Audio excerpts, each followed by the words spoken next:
જય શ્રી રામ. શ્રી રામચરિતમાનસ લવકુશ કાંડ ભાગ 4. હે ગરુડજી, આ રક્તની નદીના પ્રવાહમાં ઘણા ડૂબી ગયા, ઘણા ડૂબી રહ્યા હતા. પ્રવાહમાં તળાતી ઢાલો જાણે નદીના કાચબા હોય તેમ તરી રહી હતી, અને કેટલાય યોદ્ધાઓ તણાઈને દૂર જતા જોવામાં આવતા. તો તે જોઈને ચારે દૂતો કાપવા લાગ્યા. તે ચારે દૂતો ગભરાટભરી હાલતમાં અયોધ્યાપુરીમાં પાછા ફર્યા અને હત્યાકાંડનું સર્વ વૃત્તાંત પરમાત્મા શ્રી રામચંદ્રજીને કહ્યું. દૂતોએ કહેલી વૃત્તાંતથી શ્રી રામચંદ્રજીને પારાવાર કલેશ થયો. તેઓ યજ્ઞને અટકાવી તુરંત જ સેના સજ્જ કરાવી અને અત્યંત ક્રોધાવેશમાં સેના લઈને જ્યાં પ્રચંડ યુદ્ધ ખેલાયું હતું તે સ્થળે ગયા. ત્યાં બંને સુંદર મુનિકુમારોને જોઈ મસ્તક નમાવીને તેને પ્રેમથી પાસે બોલાવ્યા. લવ અને કુશ હિંમતપૂર્વક પરમાત્મા પાસે આવીને ઊભા રહ્યા. શ્રી રામચંદ્રજીએ બંનેના મસ્તક પર હાથ ફેરવીને પૂછ્યું, હે કુમારો, તમારા માતા પિતા કોણ છે? તેમના નામ કહો. તમે કયા નગરના વાસી છો અને તમે યુદ્ધમાં બહુ જ પ્રવીણ જણાવો છો? આ સાંભળી લવ અને કુશ બોલી ઉઠ્યા, તમે લડવા આવ્યા હોય તો હાથમાં આયુધ ધારણ કરો. તમે શું સમજીને અમારા નામ અને નગર જાણવા માંગો છો? યુદ્ધ કરવા આવ્યા હોય તો વાતોમાં વ્યર્થ સમય ન ગુમાવવો જોઈએ. એ તો કાયરોનું કામ છે. શ્રી રામચંદ્રજી પ્રેમથી બોલી ઉઠ્યા, હે ભાઈઓ, તમારા માતા પિતાના નામ અને વંશની મને જાણ ન થાય ત્યાં સુધી મારાથી કેમ લડી શકાય? આ સાંભળી લવ અને કુશે કહ્યું કે અમારા માતાજી તે જનક રાજાના પુત્રી સીતાજી છે, જ્યારે અમારા પાલક પિતા મુનિશ્રેષ્ઠ વાલ્મીકી છે. તેમને જ અમને પાળી પોષીને સર્વ વિદ્યા શીખવાડી છે. હે રઘુરાજ, અમને પિતાજીના વંશની કશી જ ખબર નથી. અમારા નામ ગુરુજીએ લવ અને કુશ રાખેલા છે. કુમારોનું વૃત્તાંત સાંભળી પરમાત્માએ હૃદયમાં રાખી લીધું. વળી તેઓને બાળકો જોઈને વિચાર્યું કે બંનેને મારવા એ ઉચિત નથી.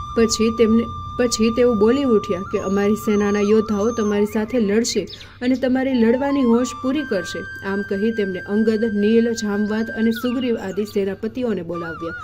શ્રી રામચંદ્રજીની સેનામાં કપિરાજ, અંગદ, સુગ્રીવ, જામવંત, હનુમાન, દ્વિવિધ, વિભીષણ, મયંદ તેમજ નીલ આદિ તેમણે ઉત્તમ યોદ્ધાઓ હતા.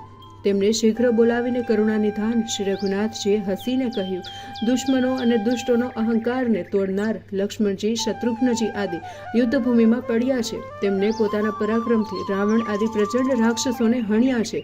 તે બ્રાહ્મણોના નાનકડા બાળકોથી યુદ્ધમાં પરાજિત થયા છે. માટે કુળનો મોભો રાખવા માટે જોરદાર યુદ્ધ કરો. આવો આદેશ મળતાની સાથે જ યોદ્ધાઓ જ્યાં ત્યાંથી વૃક્ષો અને પહાડો ઉખેડી અને યુદ્ધભૂમિમાં લડવા ધસ્યા. વાનરો હૂપાહૂપ કરતા બંને રાજકુમારો પર પર્વતો ફેંકવા લાગ્યા. ત્યારે બળવાન લવ સાવધ થઈને ધનુષબાણ લઈ દોડ્યો અને વિભીષણ સામે જોઈ ક્રોધભરા સ્વરે બોલ્યો, અરે મૂર્ખ, ભાઈને યુદ્ધમાં હોમીને તું કાયરની જેમ દુશ્મનના પક્ષમાં ભળી ગયો છે. તારો મોટો ભાઈ પિતા સમાન અને તારે પૂજ્ય હતો. તેની સ્ત્રીને બળજબરીથી તે ઘરમાં રાખી છે. અરે નીચ, તે એને કેટલી વાર માતા કહીને બોલાવી હશે. તેને તે સ્ત્રી બનાવીને ઘરમાં રાખી છે. શું તારો ધર્મ આ જ છે? હે અધમ અન્યાય, તું સમુદ્રમાં જઈને ડૂબી મર અથવા તો ગળું દબાવીને મરી જા. યુદ્ધભૂમિમાં મારી સામે આવીને શેખી કરતા તને લાજ નથી આવતી? મારી આંખો સામેથી દૂર થઈ જા, નહીં તો તારું મોત નજીક આવ્યું છે એમ સમજજે. આ સાંભળી સંકોચ પામેલા વિભીષણે ગદા ઉપાડી અને તે સાથે જ લવકુમારે બાણો છોડીને તેની ગદાના કટકે કટકા કરી નાખ્યા. પછી બીજા 7 બાણ મારી વિભીષણે લવ ઉપર ત્રિશુલનો ખૂબ જ જોરથી પ્રહાર કર્યો. તો લવ અને કુશ એક પછી એક બાણ સાથે તેને છોડવા માંડ્યા અને તે જોઈને જામવંત, સુગ્રીવ, નલ, નીલ, અંગદ કલ્પાંત કરવા લાગ્યા. હજી ઘણા વાનરો વૃક્ષો અને પહાડો ખોદી લાવી લવકુશ ઉપર ફેંકતા હતા. તે બંને ભાઈઓ ભૂકા બોલાવી દેતા અને પહાડોને ધૂળ કરી વાતાવરણને ધૂંધળું કરી નાખતા. તેમને બાણો મારીને ઘણાય વાનરોને અને રીંછોને મારી નાખ્યા હતા અને ઘણાને ઘાયલ કર્યા હતા. હવે રઘુવંશ તિલક લવ અને કુશે પરાક્રમી વાનર યોદ્ધાઓને લડવા માટે પડકાર ફેંક્યો. એટલે હનુમાન, અંગદ આદિ અતિ બળવાન કપિરાજે વૃક્ષો ઉખેડી લાવી લવ અને કુશ પર તરત જ ધસ્યા. બંને કપિરાજો વૃક્ષ અને પર્વતો લાવીને થાક્યા, પણ બંને કુમારો બાણ વડે તેને અધવચ્ચે જ ટાળી દેતા. તેઓ હવે લવ અને કુશ સામે ઝપાઝપી કરવા લાગ્યા. તો લવ અને કુશે તેમના પર તલવારના ઘા કર્યા. તેઓ બહાદુર વાનરો હતા. તેમને ઉછાળીને લવ અને કુશે છાતી પર ઘા કરવા માંડ્યા અને તેમની બંને કુમારોને જરાય અસર ન થઈ. લવ અને કુશે પછી બંને કપિરાજને ઘાયલ કરી ભૂમિ ભેગા કરી દીધા. ત્યારે જામવંત અને સુગ્રીવ પાસે તેઓ દોડી જઈને કહેવા લાગ્યા, હે તાત, મેં આ દેહે યુદ્ધભૂમિમાં ઘણા યુદ્ધો વિજય મેળવ્યા છે, પણ આ બંને કુમારો જેવા પરાક્રમી યોદ્ધા મેં આજ સુધી જોયા નથી, અને આ બંને બાળકો 3 લોકમાં અધિક બળવાન છે, એટલે તેમને જીતવા મુશ્કેલ છે. સર્વને એકવાર મટવાનું જ છે, કોઈ અમર નથી રહેતું, તો આપણે જોરદાર યુદ્ધ કરીને પ્રાણ આપી દઈએ. જામવંતનું કહેવું સાંભળી બાકી રહેલા બળવાન રીછો તથા વાનરો લડવા માટે તૈયાર થયા. યુદ્ધનો અંત આવતો નહોતો, તેથી હવે લવે ક્રોધે ભરાઈને સુગ્રીવની છાતીમાં બાણ માર્યું અને તેને ઉછાળીને તેને 7 યોજન દૂર ફેંકી દીધું. સુગ્રીવની આવી બુરી હાલત જોઈને તેનું વેર વાળવા જામવંત બંને ભાઈઓને સાથે લડવા આવ્યા, તો બળવાન કુશે તેની સાથે મલ્લ યુદ્ધ કર્યું અને પૃથ્વી પર તેને ચત્તોપાટ પછાડ્યા. પછી બંને હાથ મુશ્કે ટાટ બાંધી તેને ખૂબ જ અકળાવ્યો. હવે લવે હનુમાનજીને બંદીવાન બનાવ્યા. તે હાલતમાં તેમને યજ્ઞના ઘોડા પાસે જઈને બંધાવસ્થામાં રાખ્યા. લવે ત્યાં ઘોડાના રક્ષણાર્થે કુશને રાખ્યો અને પોતે ખૂબ જ ઝડપથી પરમાત્મા શ્રી રામચંદ્રજી પાસે ગયો. પણ આ વખતે શ્રી રામચંદ્રજી રથ પર આરામથી સૂઈ રહ્યા હતા, તેથી લવે ખૂબ જ સંકોચ પામીને જ્યાં હનુમાનજીને રાખ્યા હતા ત્યાં અશ્વ પાસે આવ્યા. હવે લવે તે યજ્ઞના અશ્વ પર અસ્ત્ર વસ્ત્ર અને આભૂષણો રાખ્યા. લવ અને કુશ હનુમાનજી અને જામવંત સાથે યજ્ઞના અશ્વને લઈ ઘણા શસ્ત્ર અને વસ્ત્રાભૂષણો સાથે મહર્ષિ વાલ્મીકીજીના આશ્રમે ગયા. આ વખતે ગુરુજી આશ્રમમાં ન હતા. બંને પુત્રોએ માતા સીતાજીને પાસે આવી મસ્તક નમાવ્યા અને તેમને કિંમતી વસ્ત્ર આભૂષણો ભેટ કર્યા. સીતાજીએ બંને વાનરોને બરાબર ઓળખી લીધા. તેમાંય આભૂષણો જોયા એટલે સ્તબ્ધ બની ગયા, શુદ્ધિ ગુમાવી પૃથ્વી પર ઢળી પડ્યા. બરાબર આ જ સમયે મહર્ષિ વાલ્મીકીજી ગભરાટભરી હાલતમાં ત્યાં આવી પહોંચ્યા. સીતાજી સ્વસ્થ થયા હતા, તેથી તેમણે મુનિને પ્રણામ કરી સ્તુતિ કરી. પછી લવકુશને સમજાવી હનુમાનજી તથા જામવંતના બંધનો ખોલાવી નાખ્યા અને બંનેને ઘણું સમજાવ્યા કે હે પુત્રો, શ્રી રામચંદ્રજી, લક્ષ્મણજી, ભરતજી અને શત્રુઘ્નજી એ સર્વને યુદ્ધમાં રોડી નાખ્યા છે. આ તમે કુળને કલંક લાગે તેવું કાર્ય કર્યું છે અને મારું સૌભાગ્ય ખંડિત કરી મને વિધવા બનાવે છે. હવે વ્યાકુળ થવાનો કંઈ જ અર્થ નથી. તે હવે જઈને ચંદનકાષ્ટ અને અગર લાવી સત્વર મને આપી દો, જેથી હું સ્વામીની સાથે બળી જઈ મારો જીવનો ત્યાગ કરું. આ સાંભળી વાલ્મીકીજીએ સીતાજીને આશ્વાસન આપ્યું અને ધીરજ ધારણ કરવાનું કહ્યું. લવ અને કુશને સાથે લઈ યુદ્ધભૂમિ પર ગયા. ગુરુજીએ સીતાજીના બંને બાળકોનું પરાક્રમ જોયું ત્યારે મનમાં મલકાયા. પછી નિશાન પરથી શ્રી રામચંદ્રજીના રથને ઓળખી લીધું અને ત્યાં પૃથ્વી પર અચેત અવસ્થામાં પડેલા શ્રી રામચંદ્રજીને સંબોધીને બોલ્યા, હે કૌશલનાથ, ક્યાં સુધી સૂતા રહેવું છે? હવે ઉઠો, જુઓ, તમારી સામે તમારા જ પુત્રો દીનવદને હાથ જોડીને ઊભા છે. શ્રેષ્ઠ મુનિ વાલ્મીકીજીના ઉત્તમ વચન સાંભળી શ્રી રામચંદ્રજીએ ધીમે ધીમે નેત્ર ખોલ્યા અને પછી ઊભા થયા એટલે ગુરુજીએ તેમને હૃદય સાથે લગાવી દીધા. શ્રી રામચંદ્રજીને સ્વસ્થપણે પોતાની સામે આવેલા જોઈને ભાગ્યને વખાણવા લાગ્યા. પછી લક્ષ્મણજી જાનકીજીને જે પ્રકારે ગંગા કિનારે છોડી ગયા હતા તે પછીનું સર્વ વૃત્તાંત શ્રી રામચંદ્રજીને સંભળાવ્યું. વાલ્મીકીજીએ મહાદેવ, બ્રહ્માજી અને સૂર્યને સાક્ષી તરીકે રાખી લવ અને કુશની સર્વ કથા સંભળાવી. ત્યારે રામચંદ્રજીએ લવ અને કુશ બંને પુત્રોને અંતર સાથે લગાવીને વહાલ કર્યું. તે વખતે અંતરિક્ષમાંથી પ્રસન્ન થયેલા દેવતાઓએ યુદ્ધભૂમિ પર અમૃત વર્ષા કરી, તેથી સર્વ સેના, પશુઓ વગેરે જીવતા થઈ ગયા. યુદ્ધભૂમિમાં પડેલા ભરત આદિ ભાઈઓ પણ જાણે ઊંઘમાંથી જાગ્યા હોય તેમ આળસ મરડીને બેઠા થયા. લક્ષ્મણજી તુરંત જ માતા સીતાજી પાસે આવ્યા. પછી શ્રી રામચંદ્રજીએ લક્ષ્મણજીને પોતાની પાસે બોલાવીને કહ્યું, હે તાત, તમે મારા સુંદર વચન ધ્યાનથી સાંભળો. હે ભાઈ, તમે હમણાં જ સીતાજી પાસે જઈ સોગંદ લો. લક્ષ્મણજી તે વખતે જ સીતાજી પાસે જઈ મસ્તક નમાવીને ઊભા રહ્યા. પછી કુશળતા પૂછી અને ત્યારે તેમને પ્રકારે સમજાવીને શાંત પાડ્યા. પછી લવ અને કુશને પણ પોતાની સાથે રાખીને સમજાવ્યા. ભગવાનની ઈચ્છા જાણી સીતાજીના ગળે એ વાત ઉતરી ગઈ. સીતાજી સોગંદ લેવા તત્પર થઈ ગયા. તે બંને હાથ જોડીને બોલ્યા કે જો હું મન, વચન અને કર્મથી શ્રી રામચંદ્રજીની દાસી હોઉં અને મેં પતિ સિવાય બીજા કોઈ પુરુષને મનમાં ન લગાવ્યું હોય તો હે ધરતીમાં, હે પૃથ્વીમાં, મને તમારી પાસે બોલાવી લો. હે માં, મને માર્ગ આપો. સીતાજીની પ્રાર્થના સાંભળતા જ તે જગ્યાએ પૃથ્વી ફાટી ગઈ. પૃથ્વી ફાટી અને તેમાંથી શેષ ભગવાને અદ્ધર થઈને પોતાના સહસ્ત્ર ફેણના દર્શન કરાવ્યા. પછી રત્નમણી જડિત સિંહાસન બહાર આવ્યું અને તેમાં પરમ આદરથી સીતાજીને બેસાડ્યા. સીતાજીએ બે હાથ જોડીને સર્વને પ્રણામ કર્યા અને તે જ સાથે સિંહાસન સહિત ભગવાન શેષ પાતાળમાં અદૃશ્ય થઈ ગયા. આ અપૂર્વ મહિમાને કોણ વર્ણવી શકે? લક્ષ્મણજીએ ઊભા ઊભા આ સર્વ ચરિત્ર જોયું. તેમની આંખોમાંથી આંસુની ધારા વહેવા લાગી.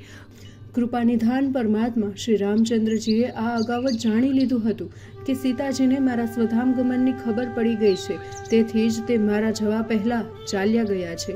ત્યારબાદ પુત્રો લવ અને કુશ સાથે પ્રભુ શ્રી રામચંદ્રજી અયોધ્યા નગરીમાં આવ્યા અને પુષ્કળ દાન કરી, શુભ યજ્ઞ કરી. પછી દેવતાઓએ પ્રભુ શ્રી રામચંદ્રજીને જે આજ્ઞા આપી હતી તે પૂર્ણ પાલન કર્યું. કોટી ગાયો, વિપુલ ધન, ધામ તથા ભૂમિ ભગવાને દાનમાં આપીને તેનું વર્ણન પણ અશક્ય છે. પછી યજ્ઞ નિમિત્તે પધારેલા મુનિ શ્રેષ્ઠને બોલાવીને તેમને ભાત ભાતના ભોજન જમાડ્યા અને સંતુષ્ટ કરી પ્રેમથી વિદાય કર્યા. પછી જનક રાજાનું પૂજન કરીને તેમને ભાવભીની વિદાય આપતી વેળાએ શ્રી રામચંદ્રજીના બંને વીર પુત્રો લવ અને કુશ તેમનું પૂજન કરી ચરણામૃત લીધું. તે પછી જનક રાજાએ ગુરુ સહિત મિથિલાપુરીમાં પહોંચાડી દીધા. બ્રાહ્મણોને મહેલે આદરથી બોલાવી પ્રભુ શ્રી રામચંદ્રજી સમક્ષ તેઓ બેઠા. શ્રી રામચંદ્રજીએ સર્વ બ્રાહ્મણોની કુશળતા પૂછી અને તેમના ચરણનું વિધિપૂર્વક પૂજન કર્યું. પછી દરેક બ્રાહ્મણને 1 લાખ શ્રેષ્ઠ ગાયો અને પુષ્કળ ધન આપી સંતુષ્ટ કર્યા.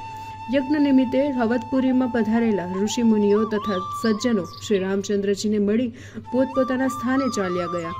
આમ શ્રી રામચંદ્રજીએ અત્યંત સુખ મેળવ્યું. અયોધ્યાવાસીઓ નિત્ય મહેલના વિશાળ કથાખંડમાં આવી પુરાણ સાંભળીને હર્ષિત થવા લાગ્યા.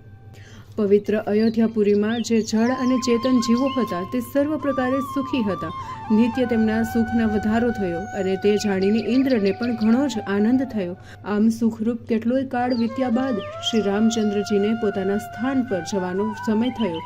વળી અવધિ વીતી છે તેમ જણાતા બ્રહ્માજીએ નારદ મુનિને સવિસ્તાર જણાવ્યું કે ભગવાન શ્રી રામચંદ્રજી હવે સ્વધામ આવવા ઈચ્છે છે, માટે ધર્મરાજાને બોલાવી લો. બ્રહ્માજીની હૃદયપૂર્વકની પ્રાર્થના સાંભળી ધર્મરાજા રામજીને હૃદયમાં ધારણ કરીને ચાલ્યા. તેમના પુંજ રૂપ સુંદર, તરુણ તેમજ કમરે મૃગચર્મ શોભી રહ્યું હતું. એવા યમરાજ અવધપુરીમાં શ્રેષ્ઠ મુનિનો વેશ ધારણ કરીને આવ્યા. તેઓએ શ્રી રામચંદ્રજીના મહેલ પર આવ્યા ત્યારે દ્વારે લક્ષ્મણજી ઊભા હતા. તેમને દ્વારપાળ જાણી તપસ્વી યમરાજને મીઠાશથી બોલાવ્યા. મારા આગમનની શ્રી રામચંદ્રજીને ખબર આપો. લક્ષ્મણજી તરત જ અંદર ગયા ને તપસ્વી આવ્યાની ખબર કહી. તે સાંભળી રામચંદ્રજીએ દ્વાર આગળ આવી પહોંચ્યા. તપસ્વી મુનિને જોઈને શ્રી રામચંદ્રજીએ પ્રેમપૂર્વક પ્રણામ કર્યા. પછી અંદર લઈ જઈને તેમને પોતાની પાસે બેસાડ્યા, અર્ઘ્ય આપ્યા અને ત્યાર પછી તપસ્વી મુનિને સુંદર વાણીથી બોલ્યા, હે સર્વજ્ઞ, કૃપાના સાગર, સૂર્યકુળ તિલક રઘુનાથજી, સાંભળો, હું મુનિનો વેશ લઈને આવ્યો છું. હું તમને જે સમાચાર આપવા આવ્યો છું તે સમાચાર ત્યારે જ કહીશ જ્યારે આ સ્થાનમાં હું અને તમારા સિવાય ત્રીજી કોઈ વ્યક્તિ હાજર ન હોય. જો ત્રીજી વ્યક્તિ આ સાંભળશે તો તેનો નાશ થશે. જો કોઈ મારી વાત સાંભળશે તો હું તેને શાપ આપીશ. જો મારું વચન શિવ અને બ્રહ્મા તથા વિષ્ણુ કદાચ સાંભળશે તો હું તેમને પણ શાપ આપીશ. આ સાંભળી શ્રી રામચંદ્રજી ત્યાંથી ઊભેલા લક્ષ્મણજીને કહ્યું, લક્ષ્મણજી, તમે દ્વારે જઈને બેસો અને કોઈ અંદર આવવાને રગઝગ કરે તો તેમને બોલે નહીં, તેનું ધ્યાન રાખજો. એકાંત જોઈ તપસ્વી કોમળ વચન બોલ્યા, હે ભગવાન, રક્ષા કરો. પછી પ્રભુને સ્વધામ જવાનું સર્વ વૃતાંત કહી વારંવાર શિર નમાવ્યું. હરિ ઈચ્છા અનુસાર ભાવિ પ્રબળ છે. આ સમયે ત્યાં દુર્વાસા મુનિ આવ્યા. મુનિને મહેલે આવતા જોઈ લક્ષ્મણજી સામા ગયા અને પાસે જઈને પ્રેમપૂર્વક પ્રાર્થના કરી. ત્યારે દુર્વાસા મુનિ બોલ્યા, હે લક્ષ્મણ, અત્યારે રઘુનાથજી ક્યાં છે? હું તેમને ખાસ મળવા આવ્યો છું. જો તમે પ્રત્યુત્તર કરશો તો મારો કોપથી આ મહેલ અને નગર રાજ્ય બળીને ભસ્મીભૂત થઈ જશે. હે પાર્વતી, દુર્વાસા મુનિની ક્રોધિત વાણી સાંભળી લક્ષ્મણજી કંપી ઉઠ્યા. હવે પોતાનું મૃત્યુ ચોક્કસ છે તેમ સમજી ત્યાંથી શ્રી રામચંદ્રજી પાસે ગયા અને બંને હાથ જોડીને પ્રભુ શ્રી રામચંદ્રજીને કહેવા લાગ્યા, દુર્વાસા મુનિ આવ્યા છે અને એ આપને પાસે આવવા ચાહે છે. તે સાંભળી શ્રી રામચંદ્રજી બોલ્યા, હે તાત, તમે આ શું કર્યું કે સીધા મારી પાસે ચાલી આવ્યા? તમે આ મોટો અપરાધ કર્યો છે. ખરેખર કાળ અને કર્મની ગતિ કોઈ પ્રકારે ટળી ન શકે. શ્રી રામચંદ્રજીએ પોતાનું વચન પૂરું કર્યું. હે ગરુડજી, સાંભળો, હવે કથાનું અન્ય કારણ છે તે દર્શાવું છું. મુનિ વેશે આવેલા યમરાજ તો તુરંત જ ચાલ્યા ગયા. પછી કૃપાનિધાન શ્રી રામચંદ્રજીએ લક્ષ્મણજીને કહ્યું, મુનિરાજ દુર્વાસાને તરત જ મારી પાસે આદર સહિત લઈ આવો. લક્ષ્મણજી સત્વરે દ્વાર પાસે ઊભેલા દુર્વાસા મુનિ પાસે ગયા અને તેમને કહ્યું, હે મુનિરાજ, આપ હવે અંદર ચાલો. એમ રામચંદ્રજીએ કહ્યું છે અતિ તેજસ્વી મુનિને આવતા જોઈ પ્રભુ શ્રી રામચંદ્રજી ઉઠીને તેમને સત્કારી ઉચિત આસન આપ્યું અને જળ લાવીને આદરથી તેમના ચરણ ધોઈ સુંદર ચરણોદક લીધું અને બોલ્યા, હે મુનિરાજ, મને આપનો દાસ જાણી આજ્ઞા આપો, તે પ્રમાણે હું તુરંત જ પ્રેમથી કરીશ. આ સાંભળી મુનિરાજે કહ્યું, હે દયામય ભગવાન, હું ઘણા દિવસોથી ભૂખ્યો છું, ભોજન વિના મરી રહ્યો છું. આ સાંભળી શ્રી રઘુનાથજીએ મન ભાવતું ભોજન કરાવી ઘણા પ્રકારે વિનંતી કરી. પછી મુનીશ્વર સંતુષ્ટ થઈ સ્તુતિ અને પ્રાર્થના કરી આશીર્વાદ આપ્યા. પછી મુનિરાજ પ્રેમથી વિદાય કરી લક્ષ્મણજીને જોઈ શ્રી રામચંદ્રજીના હૃદય ઘણું જ દુઃખી થયું, જેમને ભરત આદિ ભાઈઓ સહિત અયોધ્યાવાસીઓને જોવા લાગ્યા. તે બધાએ શ્રી રામચંદ્રજીના ચરણોને વંદન કરી બે હાથ જોડીને ઊભા રહ્યા.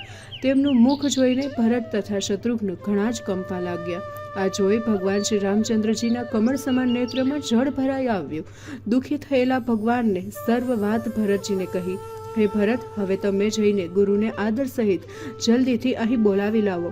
આ સાંભળી ભરતજી દુઃખિત હૃદયે ચાલ્યા અને સર્વ વૃત્તાંત જણાવી તેમને રથ ઉપર બેસાડી બહુ જ ઉતાવળથી મહેલે લઈ આવ્યા. ગુરુ વશિષ્ઠજીને આવેલા જોઈને શ્રી રઘુનાથજીની વ્યાકુળતાથી ઉઠ્યા અને ગુરુજીના ચરણમાં પડ્યા. પછી શ્રી રઘુનાથજીએ પોતાની પ્રતિજ્ઞા અને આ સમયે લક્ષ્મણજીને આવવાનું કારણ વિદિત કર્યું. એ સાંભળીને ગુરુ વશિષ્ઠજી સમજી ગયા કે હવે ભગવાન શ્રી રામચંદ્રજી સર્વને છોડી સ્વધામ જવા ઈચ્છે છે. એમ વિચારીને ગુરુજી બોલ્યા, સજ્જનોનો ત્યાગ જ વધ કર્યા બરાબર છે. આ સાંભળી લક્ષ્મણજીએ વિચાર્યું કે શ્રી રામ વિના જીવવાને ધિક્કાર છે. આમ વિચારી શ્રી રામચંદ્રજીના ચરણને સ્પર્શ કરી સરયુ નદીના તટ પર આવ્યા અને નમન કરી પવિત્ર જળનું પ્રેમપૂર્વક આચમન કર્યું. પછી જળમાં કમર સુધી ઊભા રહી અખંડ ધ્યાન કર્યું. યોગની સાથે આત્મરૂપ પરમાત્મા શ્રી રામચંદ્રજીનું ધ્યાન કરતા કરતા તેમને પોતાનું બ્રહ્માંડ ફોડી નાખ્યું. પરમાત્મા શ્રી રામચંદ્રજીના ચોથા અંશરૂપ ભગવાન શ્રી લક્ષ્મણજી તુરંત જ શ્રી રામચંદ્રજીના ધામમાં ગયા. એ સાંભળી પ્રભુ શ્રી રામચંદ્રજી તથા ભરતજી અત્યંત વ્યાકુળ થઈ ગયા. તેમની સર્વ પ્રસન્નતા વિલીન થઈ. શ્રી રામચંદ્રજી બોલ્યા, મેં ભાઈ લક્ષ્મણનો ત્યાગ કર્યો નથી, પણ ભાઈએ મારો ત્યાગ કરી દીધો છે. માટે એવો ઉપાય કરો કે જેથી હું ભાઈ લક્ષ્મણને જોઉં. હે ભરતજી, તમે હવે ખૂબ આનંદથી અયોધ્યા નગરીનું રાજ્ય કરો અને અયોધ્યાવાસીઓનો જન્મારો સફળ કરો. આ સાંભળી અત્યંત વ્યાકુળ થયેલા ભરતજી ધરતી પર ઢળી પડ્યા. થોડી વારે સ્વસ્થ થઈ ભરતજી બોલ્યા, હે પરમાત્મા, હે ભગવાન, હવે તમે પ્રાણ પ્રયાણ કરવા ચાહે છે. હવે લક્ષ્મણજી વિના એક ક્ષણ પણ રહેવું મુશ્કેલ છે. હે તાત, તમે મારી પાસે આવો. એમ કહી ભરતજીએ પોતાના પુત્રોને બોલાવ્યા. તેમને રાજતિલક કરી અનેક પ્રકારની રાજનીતિ શીખવી. શ્રી રઘુનાથજીએ ભરતજીના સુતક્ષ નામના પુત્રને દક્ષિણ દિશાનું રાજ્ય આપ્યું. બીજો પુત્ર પુષ્કર, જેના નામ જગત પ્રસિદ્ધ છે, તેને શ્રી રામચંદ્રજીને પુષ્કર નગરનું વસાવી આપ્યું.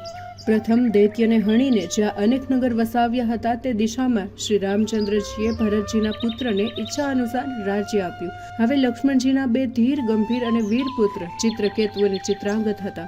આ બંને ભાઈઓએ પશ્ચિમ દિશામાં અનેક દૈત્યોને યુદ્ધમાં પરાજિત કરી નાખ્યા. ત્યારે લક્ષ્મણજીના બંને કુમારોને રાખી તે નગરના પૃથક પૃથક નામ આપ્યા અને ત્યાંના રાજા બનાવ્યા. અને હવે શ્રી રામચંદ્રજીએ પોતાના પુત્ર કુશને અયોધ્યાના રાજા બનાવ્યા અને અનેક પ્રકારે રાજનીતિ શીખવીને કહ્યું, હે પુત્ર, તારા સર્વ ભાઈઓ ઉપર સદાય કૃપા દ્રષ્ટિ રાખજે અને રાજનીતિને હૃદયમાં ધારણ કરી કુશળતાથી ન્યાયી રીતે રાજ્ય કરી પ્રજાનું પાલન કરજે. ઉત્તર દિશામાં જે સમૃદ્ધ અને અખંડ રાજ્ય છે તે ઘણા જ દૂર છે. ત્યાં પારાવાર સુખ સંપત્તિ છે.